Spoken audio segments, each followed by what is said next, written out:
service. Good evening. These are the Hickory Hound's news and views.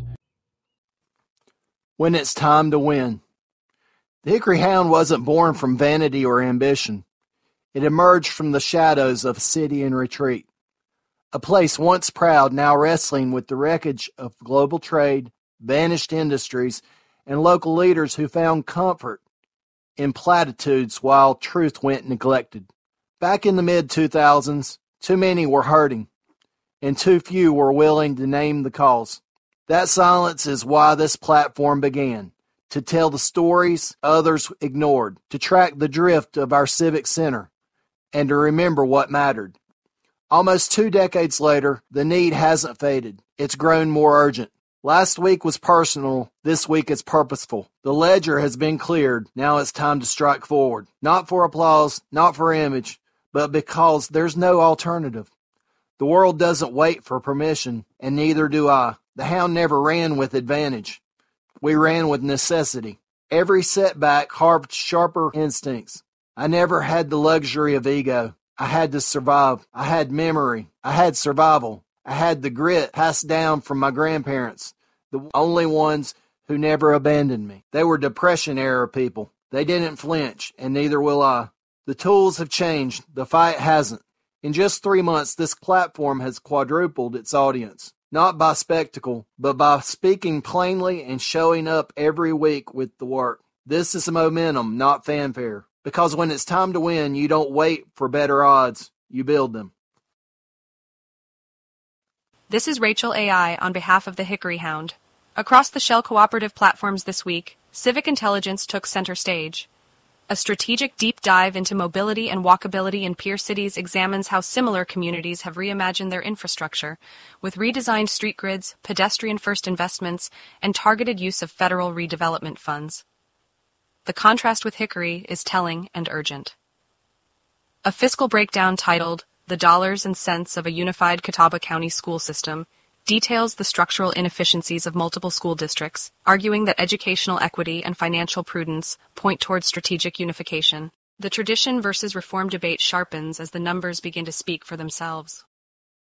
This week's feature story is Back to the River, Catawba County's Civic Blind Spot. Catawba County takes its name from the Catawba River, and by extension the Catawba Nation, whose name in their own language translates to people of the river. For centuries that river was a lifeline, a transportation route, a source of food, and a cultural artery for indigenous communities.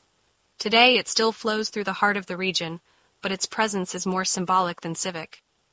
Across 416 square miles the river is visible, but for most residents, it's unreachable. Hickory's Riverwalk along Lake Hickory is a rare exception, offering a scenic 2.3-mile walking path near Geithner Park. Yet even that modest stretch functions more like a side trail than a civic core. The rest of the river remains cordoned off, fragmented into isolated access points, private marinas, or Duke Energy boat launches, each serving narrow slivers of the population. This is geography without integration. Riverbend Park in Conover holds promise, but lacks meaningful connectivity to the communities that surround it. Other shoreline spaces are hemmed in by roads and residential development. Sidewalks and trails are not designed to lead residents to the water. They bypass it. The result is a river that threads through the county without actually touching its people.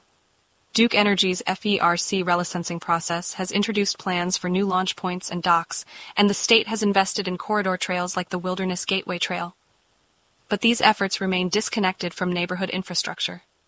Instead of designing for civic access, we continue to build around the river, treating it as an aesthetic backdrop rather than a public commons. Meanwhile, public lands offer little in the way of actual access. The county owns shoreline parks, but few have launch points, seating, or ADA-compliant infrastructure. Private marinas dominate the scene, creating the perception that the river is only for those who can afford to buy in.